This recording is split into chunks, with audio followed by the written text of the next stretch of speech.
Okay, hello everyone. सो ये जो ritual है ये फुल मून से रिलेटेड होने वाला है। ठीक है, जो वीडियो है ये फुल मून जो कल है 13th ऑफ जनवरी को, इसके लिए एक मैं एक्टिविटी आपसे करवाने वाली हूँ। बिलीव मी, अगर आप ये एक्टिविटी करते हैं तो आप अपनी लाइफ में ना बहुत ज़्यादा रिलैक्स्ड फील करेंगे।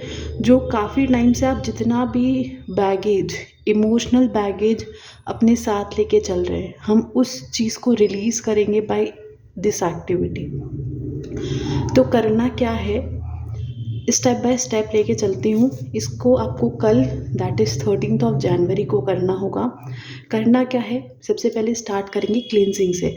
क्लींजिंग के लिए आप किसी भी टाइप का स्मोक यूज़ कर सकते हैं। ठीक है, ऑर्गेनिक हवन का आप यूज़ करेंगे तो सबसे ज़्यादा बेस्ट होगा, क्योंकि उसमें हर्ब्स भी होते हैं। ठीक है, सेकेंडली, अगर आपके पास ऑर्गेनिक हवन कप नहीं है और आप करना चाहते हैं तो आप इस टाइप से साउंड क्लींजिंग भी कर सकते हैं। अगर ये भी आपके पास अवेलेबल नहीं है तो आप जो मंदिर में, आपके घर के मंदिर में गरुड़ घंटी होगी, उससे भी आप क्लींजिंग कर सकते हैं। और साथ में किसी भी टाइप की धूप बत्ती का भी यूज़ कर सकते हैं, बट अगेन मैं यही सजेस्ट करूँगी कि ऑर्गेनिकली करिए। ठीक है, बिकॉज सस्टेनेबल भी हमें होना है। चलिए, अब आपने एक बार जब क्लींजिंग कर ली है तो आपको एक कैंडल, दिया, कैंडल लाइट, कुछ भी, आप किसी भी टाइप का टी लाइट ले सकते हैं। ठीक है, आपको एक छोटा सा फायर एलिमेंट लेना है। आप दिया ले सकते हैं, आप इस टाइप की कैंडल, टी लाइट कैंडल्स जो होती हैं वो जला सकते हैं। किसी भी टाइप का आपको फायर एलिमेंट ले लेना है। घी का दिया, तेल का दिया, कैंडल, कुछ भी। ठीक है, we are done with this. आपने जला लिया है। अब आप मंदिर में, आपके घर की पूजा स्थल में बैठ के कर सकते हैं, या फिर आप अपने रूम में बैठ के कर सकते हैं। आपके पास स्टडी टेबल है, वहाँ पे बैठ के कर सकते हैं। कोई भी एक ऐसा कोना जहाँ पे आपको 15 to 20 मिनट्स के लिए डिस्टर्बेंस ना दिया जाए। ठीक है, now coming to the next thing. आपको करना क्या होगा, आप कोई भी पेपर ले सकते हैं। ठीक है, ये तो स्पेल पेपर मैंने बनाए हैं। उसके अलावा आप नॉर्मल पेपर भी ले सकते हैं। ठीक है, बस आपको एक पीस ऑफ पेपर चाहिए एंड ब्लैक पेन, मतलब जो उसकी इंक है वो ब्लैक होनी चाहिए। अब आपको करना क्या है, ये जो फुल मून है, सॉरी यस, फुल मून है, ये रिलीजिंग के लिए है। ठीक है, जो भी आप पास्ट चीज़ें अभी तक आप कैरी कर रहे हो उसे आपको रिलीज़ करना है। फॉर एग्ज़ाम्पल, आपको किसी ने कोई बात बोली थी, वो 5 साल पहले हो सकती है, 2 साल पहले हो सकती है। कोई ऐसी चीज़ जिसका अगर आज भी आप चीज़ें सोच रहे हो, उस इंसिडेंट के बारे में, उनके शब्दों के बारे में, उस प्रॉपर उस सिनेरियो के बारे में सोचते हो, तो आपको गुस्सा आ जा रहा है, आपको रोना आ रहा है, आपको एक टाइप से ऐसा लग रहा है कि मैं ये चीज़ बोल दूँगी या ये चीज़ बोल देता उस टाइम पे। किसी भी टाइप की आपकी किसी से भी इस टाइप का कॉन्फ्लिक्ट हुआ है। ठीक है, एंड ज़रूरी नहीं है कि वो इंसान आपका नियर एंड डियर हो। कोई दूर से, मतलब किसी के रूममेट के साथ, किसी के फ्रेंड्स के साथ, किसी के कोई दूर के रिलेटिव के साथ। रिलेटिव्स तो बहुत ज़्यादा, like we can understand, right. किसी के साथ भी आप किसी चीज़ें हैं जो आप अभी तक होल्ड कर रहे हो।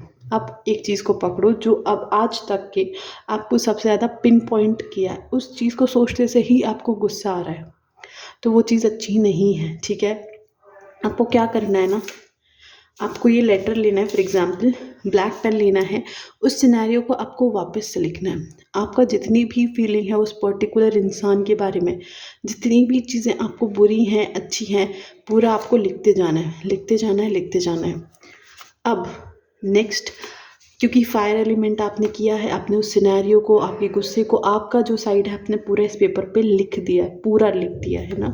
आपको हो सकता है रोना आएगा, आंसू आएंगे या गुस्सा आएगा, वो जो आपका इमोशन है वापस से सरफेस पे आएगा। आपको उसको रोकना नहीं है, उसे सरफेस पे आने देना है। ठीक है, लिखते वक्त गुस्सा आ रहा है, दैट इज़ कम्प्लीटली फाइन।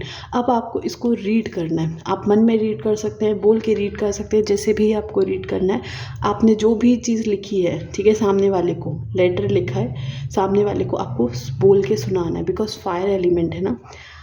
अब 1-2 जितनी बार आपको रीड करना हो, 10 बार रीड करना हो, आप करो। ठीक है, उसके बाद अपनी आंखें बंद करके बैठो और जस्ट इमेजिन कि वो जो जिस एनर्जी जिस पर्सन के लिए आपने ये लिखा है वो आपके सामने है और वो आपको एक्सप्लेन कर रहा है कि उसका साइड क्या है, उसका पॉइंट ऑफ व्यू क्या है, उसने ऐसा क्यों किया है, ठीक है। और हो सकता है आप उसको रिपेल करो कि नहीं ये तो फालतू है, ये ऐसा नहीं है, ये फालतू का रीज़न है, बट प्लीज़ ट्राई करो उसकी चीज़ें सुनने का, उसका पॉइंट ऑफ व्यू सुनने का, ठीक है।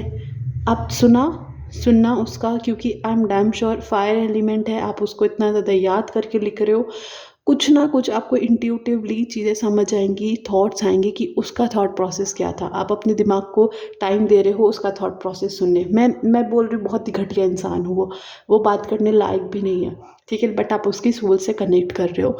देन आपने एक बार उसका पर्सपेक्टिव सुन लिया है ना, उसके बाद इसको क्रॉस कर देना है, जितनी बार मन करे 1 2 3 10 टाइम्स इसको क्रॉस कर देना है और इस पेपर पे लिखना है let go, LETGO, let go.